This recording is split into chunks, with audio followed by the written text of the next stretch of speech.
সবাইকে স্বাগত দীপ্ত সংবাদে। সাথে রয়েছে দোলা ডলরের শুরুতেই জানাবো সংবাদ শিরোনাম। কুমিল্লায় 2 মেয়ে ও এক ছেলে সহ মাকে পিটিয়ে হত্যা, পূর্ব বিরোধের জের ধারণা করছে পুলিশ। টেলিকম নীতিমালা নিয়ে সতর্কতার তাগিদ বিএনপির, ছোট ও মাঝারিদের ক্ষতিগ্রস্ত হওয়ার শঙ্কা। রাষ্ট্রপতির ক্ষমা ও বিভাগে হাইকোর্ট স্থাপনের বিষয়ে ঐক্যমত্য, সুপ্রিম কোর্টের মত নেয়ার পরামর্শ। সঞ্চয়পত্রের মুনাফা কমায় দুশ্চিন্তায় মধ্যবিত্তরা, পুঁজিবাজার চাঙ্গা হওয়ার আশা কেন্দ্রীয় ব্যাংকের।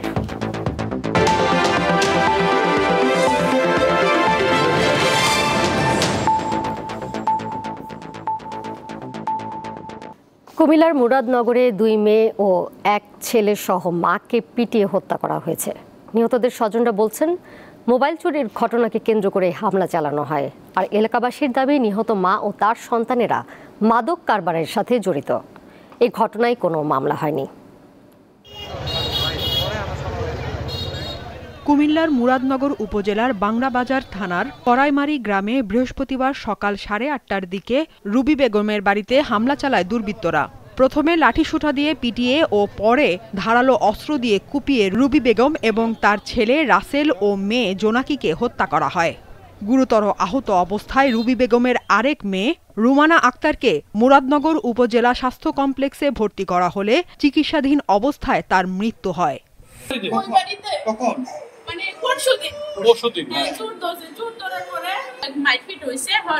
সমাধান হয়ে গেছে। কালকে রাত্রেবেলা আমার জামাইয়ের ফোন দেওয়া বলতেছে, হুমকি দিতেছে। উনি সকালবেলা আসছে, আসার পর মানে মোটরসাইকেলটার ভিতরে মানে উনি নামতে পারে নাই। কয়টার দিকে?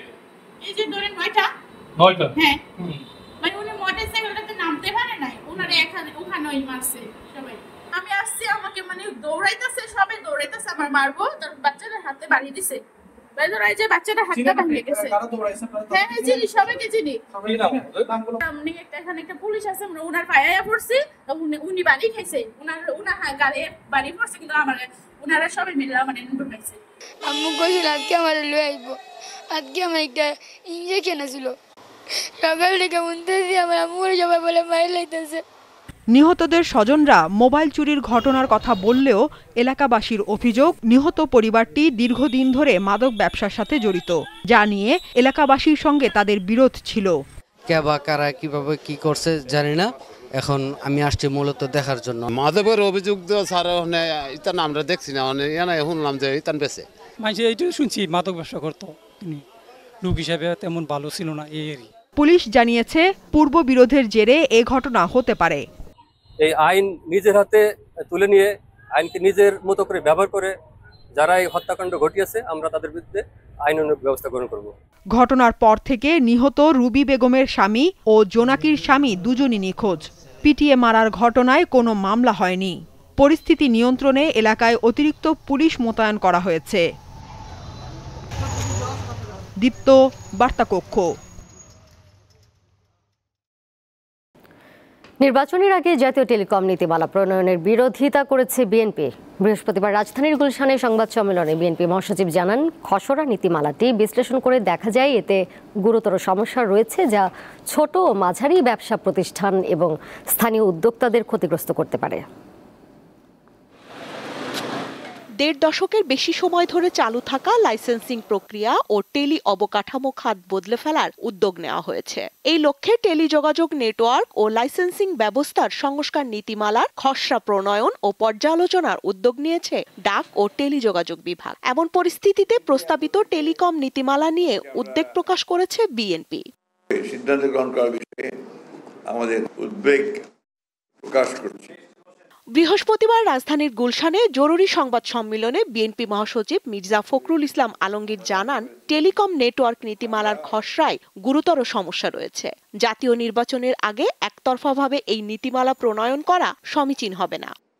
আমরা সরকারকে জানাই, এই মূল গুরুত্বপূর্ণ নীতি বাস্তবায়নের আগে তারা যেন পূর্ণাঙ্গ আর্থিক ও সামাজিক প্রভাব বিশ্লেষণ এবং সংশ্লিষ্ট সব পক্ষের এসএমই বিশেষজ্ঞ ভোক্তা সংগঠনের সঙ্গে অংশগ্রহণমূলক আলোচনা করার পর নীতিমালা চূড়ান্ত করেন। বিশেষ করে সামনে জাতীয় নির্বাচনকে সামনে রেখে বিবেচনায় রেখে এই ধরনের একটি জাতীয় গুরুত্বপূর্ণ নীতিমালা এ সময়ে একতরফাভাবে প্রণয়ন করা সমীচীন হবে না বলে বিএনপি বিশ্বাস করে। এদিকে বিএনপি মহাসচিবের সাথে বৈঠক করেছেন ঢাকায় নিযুক্ত অস্ট্রেলিয়ার হাই কমিশনার সুশান রাইল। এতে বাংলাদেশ ও অস্ট্রেলিয়ার দ্বিপাক্ষিক সম্পর্ক, সমসাময়িক রাজনৈতিক প্রেক্ষাপট এবং পারস্পরিক আগ্রহের নানা বিষয় নিয়ে আলোচনা হয়। কথা হয় সুষ্ঠু নির্বাচন প্রসঙ্গেও। নির্বাচনের ক্ষেত্রে অস্ট্রেলিয়ার একটা সহায়তা আছে, এখানে ইলেকশন কমিশনের উপর একটা বড় ধরনের সহায়তা তারা করে এবং সেটা করছে ইতিমধ্যে এবং তারা সেটা এগিয়ে নিয়ে যাচ্ছে। তারা চাচ্ছে একটি সুষ্ঠু নির্বাচন যাতে বাংলাদেশে হয়ে যায় এবং তার জন্য তাদের সহযোগিতা অব্যাহত থাকবে। তিনি জানান, বৈঠকে শিক্ষা ও কৃষির পাশাপাশি দুই দেশের মধ্যে বিদ্যমান সমস্যা সমাধানের উপায় নিয়েও আলোচনা করা হয় এবং তার ফলশ্রুতিতে যে দুই দেশের মধ্যে সম্পর্কগুলো। স্বস্তিকা সিংহ, দীপ্ত সংবাদ, ঢাকা। রাষ্ট্রপতির ক্ষমা প্রদর্শন আইনের মাধ্যমে নিয়ন্ত্রিত হওয়া এবং বিচার বিভাগের বিকেন্দ্রীকরণ করে বিভাগীয় পর্যায়ে হাইকোর্ট স্থাপনের বিষয়ে একমত হয়েছে রাজনৈতিক দলগুলো। তবে বিএনপি মনে করে প্রধান বিচারপতিকে সংযুক্ত না করে বিভাগীয় হাইকোর্ট স্থাপন কাজে আসবে না। বৃহস্পতিবার জাতীয় ঐকমত্য কমিশনের দ্বিতীয় দফার নবম দিনের আলোচনার শুরুতে হাউজে উত্থাপিত হয় রাষ্ট্রপতির ক্ষমার বিধান প্রসঙ্গ। সর্বসম্মতিক্রমে রাজনৈতিক দলগুলো মতামত দেয়, এই ক্ষমা প্রদর্শন আইনের মাধ্যমে নিয়ন্ত্রিত হওয়া প্রয়োজন। বিচার বিভাগের বিকেন্দ্রীকরণ করে বিভাগীয় পর্যায়ে হাইকোর্ট স্থাপনের বিষয়েও একমত হয় তারা।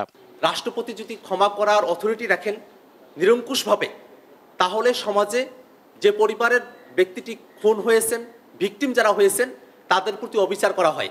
একটা জুডিশিয়াল প্রসেসকে এক্সিকিউটিভকে দিয়ে ক্ষমা করার এক্সাম্পল বাতিল করতে হবে। এটা একটা ইন্ডিপেন্ডেন্ট বডি করে দেওয়া দরকার, যারা এই মামলাগুলোকে বিবেচনা করবে এবং ইংল্যান্ডের আদলে ক্রিমিনাল কেসেস রিভিউ কমিশন করে সমাধান করা দরকার। যাতে পক্ষপাতিত্বের কোনো অভিযোগ না থাকে, যাতে সর্বোচ্চ দণ্ডপ্রাপ্ত অপরাধী যাতে রাজনৈতিক বিবেচনা যাতে বেরিয়ে যেতে না পারে। আমরা এখন একমত হয়েছি যে সংবিধানে আমাদের ইউনিক একই ধরনের সুপ্রিম কোর্ট থাকবে এক কেন্দ্রিক ঢাকায়, আর বিভাগীয় শহরগুলোতেও হাইকোর্ট বেঞ্চের সম্প্রসারণ করা হবে। রাষ্ট্রপতির ক্ষমতার অপব্যবহার রোধের বিষয়ে একমত হলেও বিভাগীয় পর্যায়ে হাইকোর্ট স্থাপনের বিষয়ে ভিন্নমত প্রকাশ করেছে বিএনপি।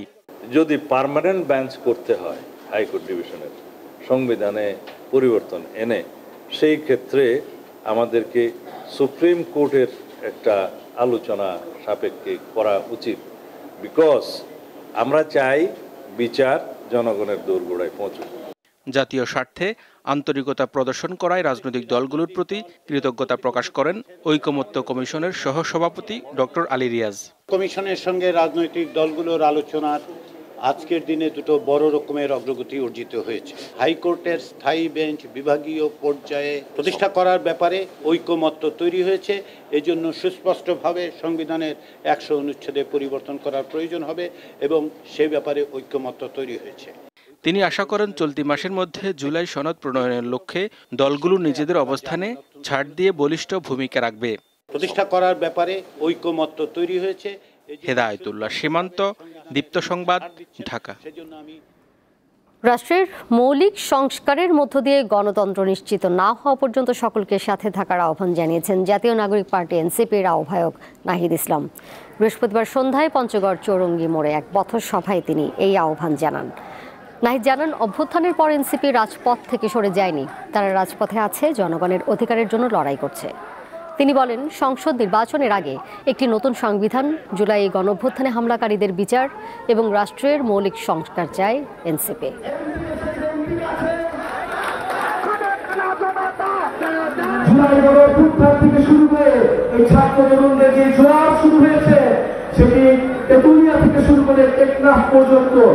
রাজধানীর চানখারপুলে গণঅভ্যুত্থানে 6 জনকে হত্যার ঘটনায় মানবতা বিরোধী অপরাধ মামলায় অভিযোগ গঠনের আদেশ 14 জুলাই।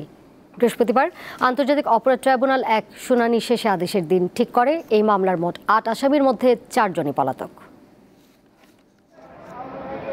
রাজধানীর চানখারপুলে গত বছর ৫ আগস্ট ছাত্র জনতার আন্দোলনে নিরস্ত্র মানুষের উপর প্রাণঘাতী অস্ত্র ব্যবহার করা হয়। এতে ৬ শিক্ষার্থী শাহরিয়ার খান আনাস, শেখ মাহদি হাসান জুনায়েদ, মোহাম্মদ ইয়াকুব, মোহাম্মদ রাকিব হাওলাদার, মোহাম্মদ ইসমামুল হক ও মানিক মিয়া শাহরিকের মৃত্যু হয়। এ ঘটনায় মানবতা বিরোধী অপরাধের মামলায় সাবেক ডিএমপি কমিশনার হাবিবুর রহমান সহ ৮ আসামির বিরুদ্ধে অভিযোগ আনা হয়।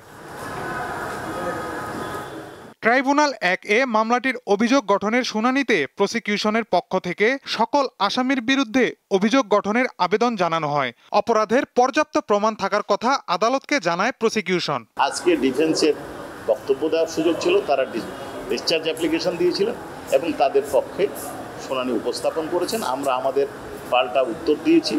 অনারেবল ট্রাইব্যুনাল সব পক্ষকে শুনেছেন এবং চার্জ ফ্রেম হবে বা হবে না এই বিষয়ে আদেশ দানের জন্য আগামী 14 জুলাই দিন থাকবে। আসামি পক্ষের আইনজীবীরা আসামিদের অব্যাহতির আবেদন জানিয়ে বলেন, অপরাধের সাথে আসামিদের কোনো সংশ্লিষ্টতা নেই।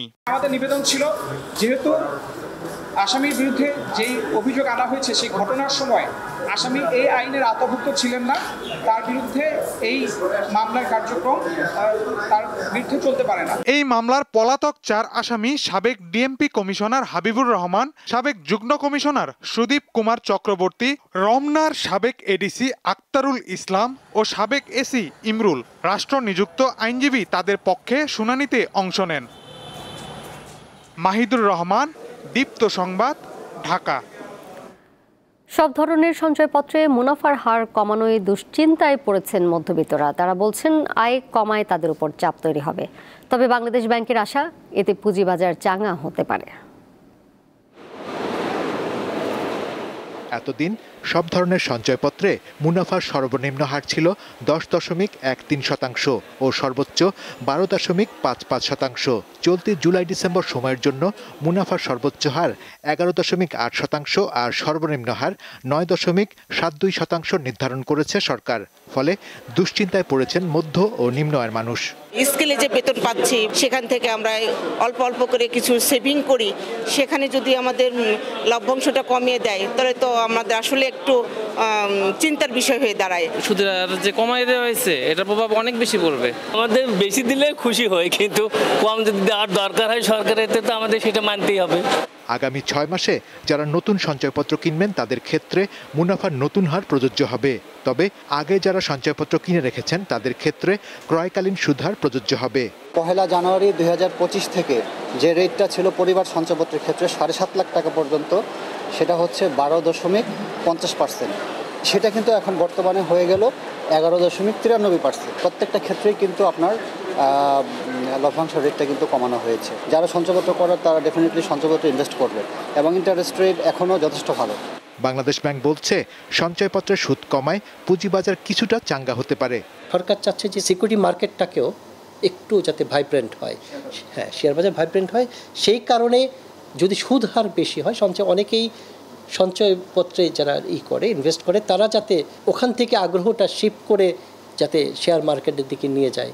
জাতীয় সঞ্চয় অধিদপ্তর ঢাকা জেলায় 9টি এবং বাকি 63টি জেলায় একটি করে মোট 72টি শাখার মাধ্যমে সঞ্চয়পত্র ইস্যু করে। তবে মোট বিক্রির 70% হয় বাংলাদেশ ব্যাংক ও সরকারি বেসরকারি বাণিজ্যিক ব্যাংকের মাধ্যমে।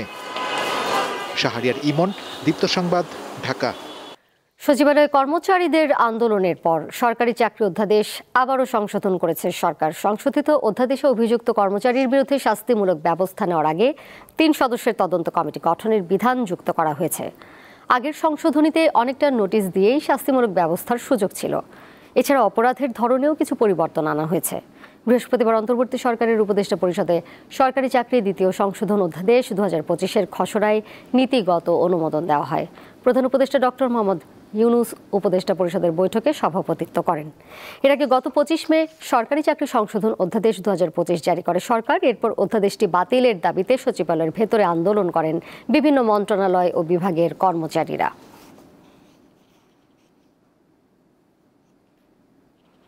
বিনিয়োগ, মৎস্য ও রোহিঙ্গাদের জন্য মানবিক সহায়তা জোরদার করতে জাপানের প্রতি আহ্বান জানিয়েছেন প্রধান উপদেষ্টা ডক্টর মোহাম্মদ ইউনুস। একই সাথে যুব উন্নয়ন, বিশেষ করে শিক্ষা ও খেলাধুলার ক্ষেত্রে সহযোগিতা আরও বাড়ানোর তাগিদ দিয়েছেন তিনি। বৃহস্পতিবার ঢাকায় রাষ্ট্রীয় অতিথি ভবন যমুনায় জাপান ইন্টারন্যাশনাল কোঅপারেশন এজেন্সি জাইকার নির্বাহী সিনিয়র ভাইস প্রেসিডেন্ট মিয়াজাকি কাতসুরার সঙ্গে এক বৈঠকে তিনি এসব কথা বলেন। রোহিঙ্গা শরণার্থীদের পরিস্থিতি নিয়ে উদ্বেগ প্রকাশ করে অধ্যাপক ইউনুস বলেন, এটি একটি দুঃখজনক অবস্থা। হাজার হাজার তরুণ ক্যাম্পে বেড়ে উঠছে কোনো আশা ছাড়াই। তারা হতাশ ও ক্ষুব্ধ হয়ে উঠছে।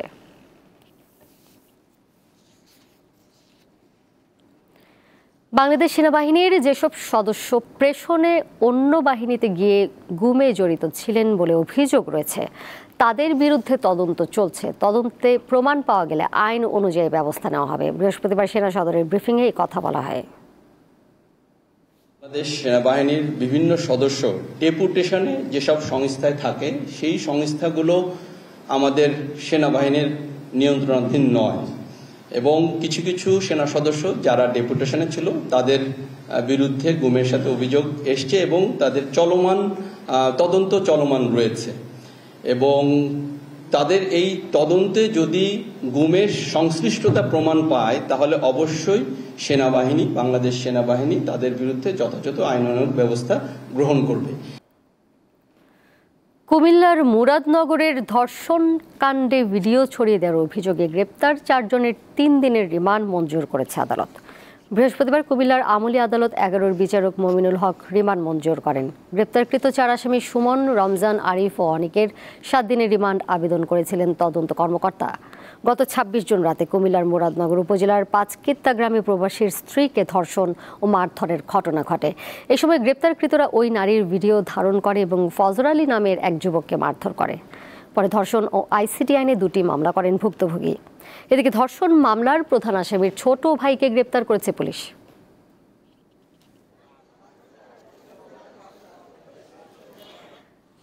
নারী ও শিশু নির্যাতন বন্ধে নতুন আইন করার চিন্তা করছে সরকার। বৃহস্পতিবার সচিবালয়ে সাংবাদিকদের প্রশ্নের জবাবে নারী ও শিশু বিষয়ক উপদেষ্টা শারমিন এস মুর্শিদ একথা জানিয়েছেন।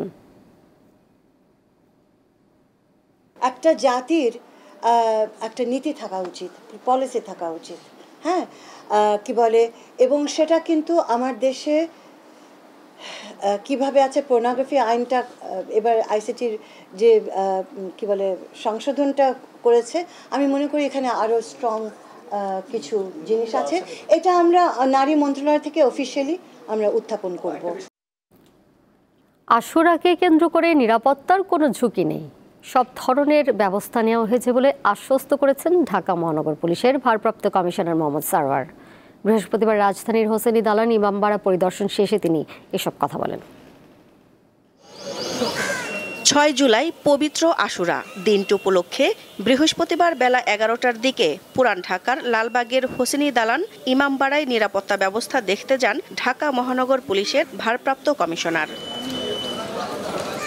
তিনি বলেন, ঢাকা মহানগরীর হোসেনি দালান ইমামবাড়া, বড় কাটরা, মোহাম্মদপুর বিহারি ক্যাম্প, শিয়া মসজিদ, মিরপুর, পল্লবী বিহারি ক্যাম্প সহ যেসব স্থানে আশুরা পালিত হয় সেখানে এরই মধ্যে পর্যাপ্ত নিরাপত্তা ব্যবস্থা গ্রহণ করা হয়েছে। সকল অনুষ্ঠান স্থলের প্রবেশ মুখে আর্চওয়ে গেট স্থাপন, হ্যান্ডহেল্ড মেটাল ডিটেক্টর দ্বারা তল্লাশির ব্যবস্থা করা হয়েছে এবং আগত সকলকেই তল্লাশির মধ্য দিয়ে অনুষ্ঠানস্থলে বা অনুষ্ঠানে অংশগ্রহণ করতে হবে। হোসেনি দালানের আশেপাশে চেকপোস্ট বসানো হবে। সেই সাথে উঁচু ভবন ও বিভিন্ন স্থানে সাদা পোশাকে দায়িত্ব পালন করবে পুলিশ। গুরুত্বপূর্ণ স্থানগুলো সিসি ক্যামেরার আওতায় থাকবে বলেও জানান তিনি।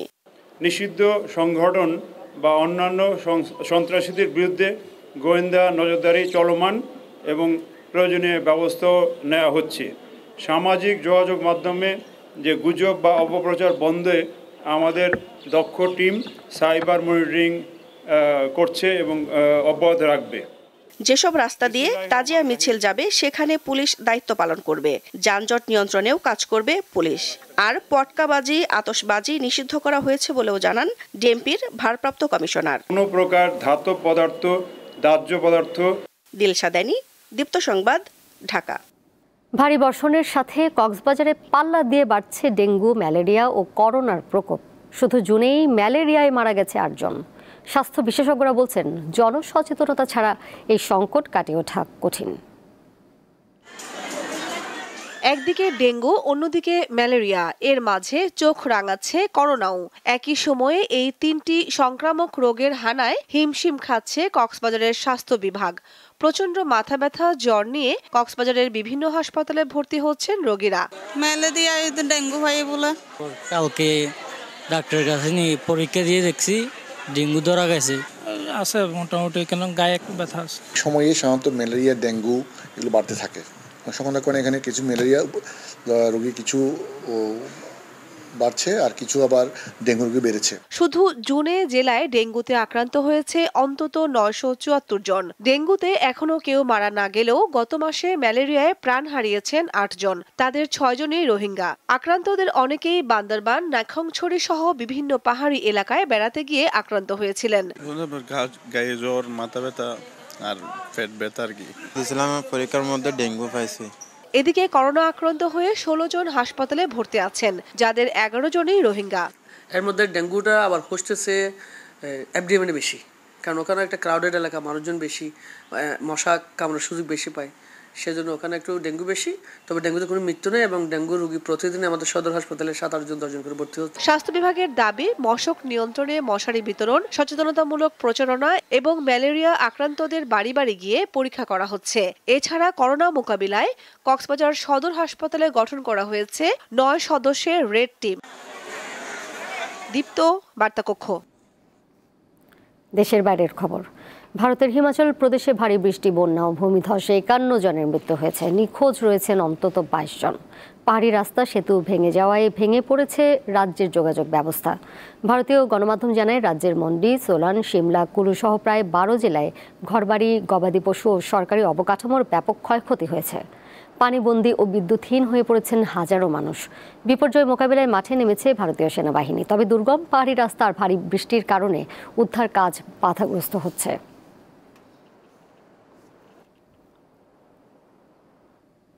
খেলার খবর। প্রথমবার নারী এশিয়ান কাপের মূল পর্বে সুযোগ পাওয়ার পর শক্তিশালী দলগুলোর সাথে প্রীতি ম্যাচ আয়োজনের কথা ভাবছে বাফুফে।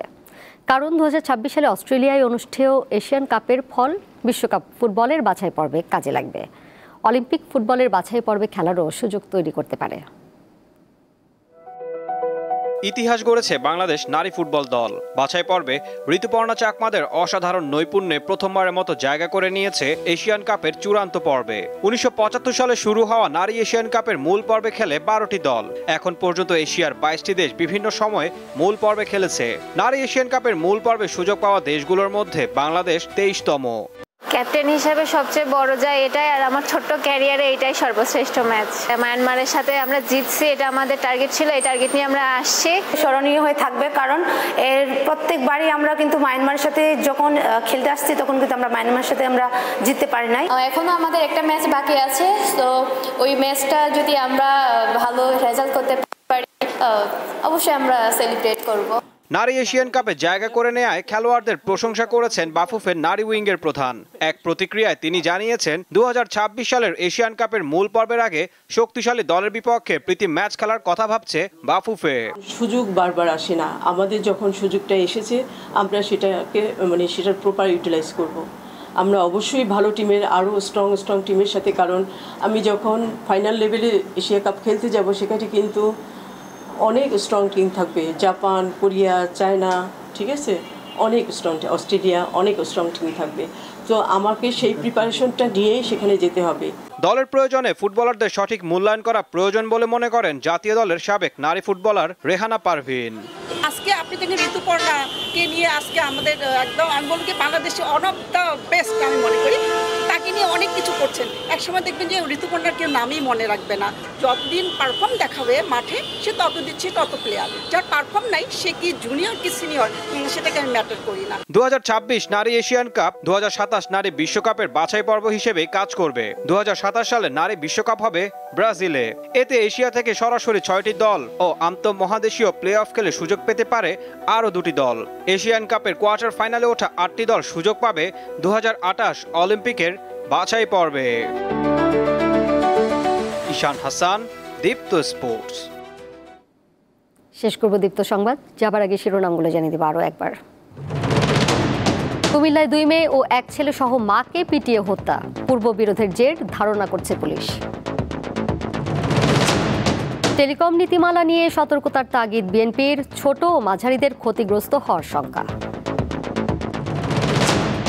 রাষ্ট্রপতির ক্ষমা ও বিভাগে হাইকোর্ট স্থাপনের বিষয়ে ঐকমত্য, সুপ্রিম কোর্টের মত নেয়ার পরামর্শ। সঞ্চয়পত্রের মুনাফা কমায় দুশ্চিন্তায় মধ্যবিত্তরা, পুঁজিবাজার চাঙ্গা হওয়ার আশা কেন্দ্রীয় ব্যাংকের।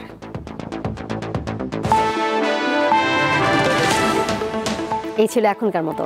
এর সাথে বিদায় নিচ্ছে আমি দোলা ডলরেস। আরও তথ্য এবং বিনোদনের নানা খবর জানতে যুক্ত থাকুন দীপ্ত ডিজিটাল প্ল্যাটফর্মে। ধন্যবাদ সবাইকে।